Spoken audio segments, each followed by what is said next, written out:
Assalamualaikum warahmatullahi wabarakatuh. Alhamdulillahi rabbil alamin wa bihi nasta'inu ala umuri dunya waddin.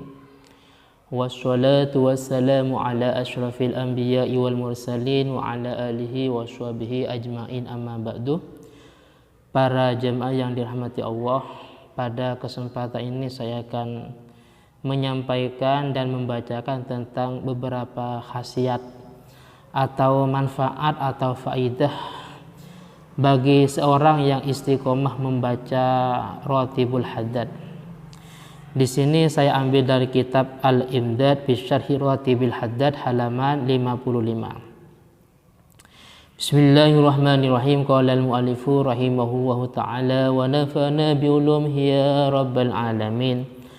Bismillahirrahmanirrahim. Wa yanbaghi an yurattibahu kullu muridin shadiqin siyama in kana sahibur ratib wasitatan lahu ila Allah ta'ala. Dan selayaknya atau seharusnya bagi setiap orang yang punya kemauan atau keinginan untuk membaca Ratibul Haddad, khususnya Ratibul Haddad ini menjadi wasitoh atau pelantara antara orang yang membaca dengan Allah Subhanahu wa ta'ala. Karena pemilik Ratibul Haddad ini bukan orang sembarangan. Sekarang masalah waktunya. Fa in rattabahu ba'da sholatil isya was subhi fadzalika huwal akmal. Jika kita membaca Ratibul Haddad setelah sholat isya atau setelah sholat subuh, maka itu yang lebih utama. Berarti tidak menutup kemungkinan, boleh-boleh saja kita membacanya di siang hari, mungkin bisanya di siang hari.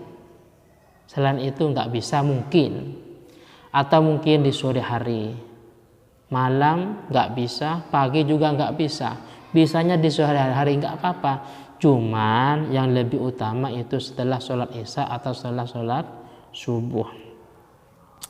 Wa yakfi tartibuhu fil yaumi wal laila marrah wal afdalu ba'da sholatil isya. Membaca Ratibul Haddad ini cukup satu kali. Kalau kita membaca setelah subuh, ya cukup waktu itu, tidak harus membaca di waktu-waktu yang lain. Kalau kita membacanya atau adanya kesempatan untuk membaca Ratibul Haddad itu setelah isya, itu sudah cukup, kita tidak dituntut untuk membaca lagi. Tadi di atas ada dua penjelasan, yang lebih utama itu antara sholat subuh dengan sholat isya. Setelah sholat subuh maksudnya, setelah sholat subuh dengan setelah sholat isya. Cuman di sini wal afdol, yang lebih utama itu setelah sholat isya. Jadi setelah sholat isya itu lebih utama daripada yang lain. Ini cuma wal afdol, yang lebih utama, artinya tidak wajib.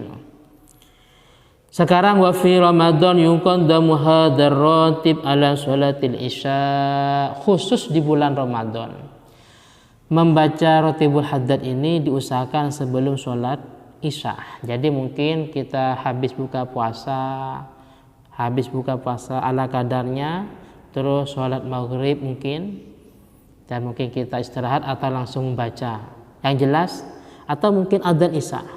Itu kalau adzan isya sebelum sholat baru kita baca ini kalau waktunya memungkinkan. Tapi yang jelas sebelum sholat isya dianjurkan kita membaca Ratibul Haddad ini khusus di bulan Ramadan. Itu masalah kaitan dengan waktu membaca Ratibul Haddad. Sekarang tentang beberapa khasiat atau manfaatnya membaca Ratibul Haddad, di sini saya ambil di halaman berikutnya dengan referensi yang sama, itu Al-Imdad bi Syarhi Ratibul Haddad halaman 56. Bismillahirrahmanirrahim. Wa fawaidu Ratibul Haddad minha ma nukilah syurrahu ratib an sahibihi. Dalam membaca Ratibul Haddad ini sangat banyak faedah atau khasiatnya, antara lain yaitu annaman wadaba ala qiraatihi harasawahu baladahu ayyin minal balaya wan niqam. Bahwasanya wadhabah, barang siapa yang muwadhabah, barang siapa yang istiqomah, barang siapa yang aktif membaca Ratibul Haddad, wadhabu ala qiraatihi, maka Allah Ta'ala akan menjaga daerahnya orang itu, menjaga negaranya, menjaga daerahnya, menjaga lingkungannya, menjaga minal balaya wan niqam, dari beberapa macam penyakit dan beberapa macam malapetaka. Saya ulangi lagi, barang siapa yang istiqomah atau melanggengkan membaca Ratibul Haddad, maka Allah Ta'ala akan menjaga orang itu, menjaga daerahnya maksudnya, menjaga lingkungannya dari berbagai macam malapetaka dan berbagai macam penyakit. Makanya bagi tokoh entah itu lurah, kecamatan, terus bupati, gubernur, presiden, sangat layak dan sepantasnya untuk menyerukan kepada rakyat ketika di sebuah daerah ada musibah yang sangat besar, untuk menyerukan istiqomah membaca Ratibul Haddad ini. Selanjutnya wa minha ziyadatul ghina wal barakah wal khairi fi darih. Juga termasuk daripada khasiat atau manfaat istiqomah membaca Ratibul Haddad, yaitu ziyadatul ghina wal barakah wal khairi fi darih. Maka Allah Ta'ala akan menambahi barokah, menambahi kekayaan, menambahi kebaikan di rumahnya orang itu. Jadi kalau kita membaca di rumah ini, maka rumah yang ditempati membaca Ratibul Haddad ini akan ditambahi barokahnya, akan ditambahi kebaikannya, dan akan ditambahi kekayaannya.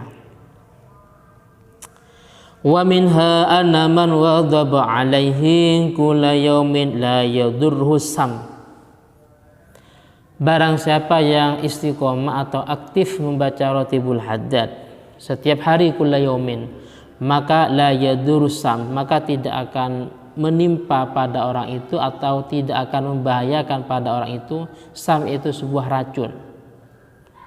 Jadi baik racun itu muncul dari orang lain atau muncul dari yang lainnya.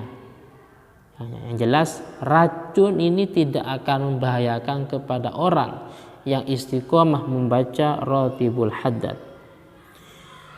Terus wala yadurru sab'u waz-zawahif wasairul hayawanat, dan juga berbagai macam hewan buas, berbagai macam hewan yang membahayakan tidak akan membahayakan kepada orang yang aktif atau istiqomah membaca Ratibul Haddad. Selanjutnya wa minha, sebagian daripada faedahnya itu annahu yahsulu alaihi husnul khotimah. Maka orang yang istiqomah membaca Ratibul Haddad akan menghasilkan husnul khotimah. Wa yu'tihi Allahu lahu taufiq linnutqi bi kalimati syahadah, sehingga Allah Ta'ala akan memberikan taufik, petunjuk kepada orang itu supaya bisa untuk mengucapkan kalimat syahadah. Jadi ketika sudah menjelang ajal, menjelang kematian, orang itu oleh Allah Subhanahu wa Ta'ala diberi kemampuan, diberi pertolongan, diberi taufik untuk mengucapkan kalimat syahadah, yang mana pada waktu itu sangat banyak godaan iblis. Pada waktu itu ada berbagai macam fitnah iblis menggoda manusia supaya mati dalam keadaan su'ul khotimah, supaya mati dalam keadaan kafir. Tapi bagi orang yang istiqomah membaca Ratibul Haddad, Allah Ta'ala memberi keistimewaan, Allah Ta'ala memberi manfaat, orang itu mampu mengucapkan dua kalimat syahadah sehingga mati dalam keadaan husnul khotimah. Mungkin ini yang bisa saya sampaikan, dan jika ada yang kurang jelas atau kurang paham silakan ditanyakan dalam channel ini. Dan sebelumnya saya mohon maaf dan mari kita doa bersama. Al-Fatihah. Bismillahirrahmanirrahim. Astagfirullahaladzim.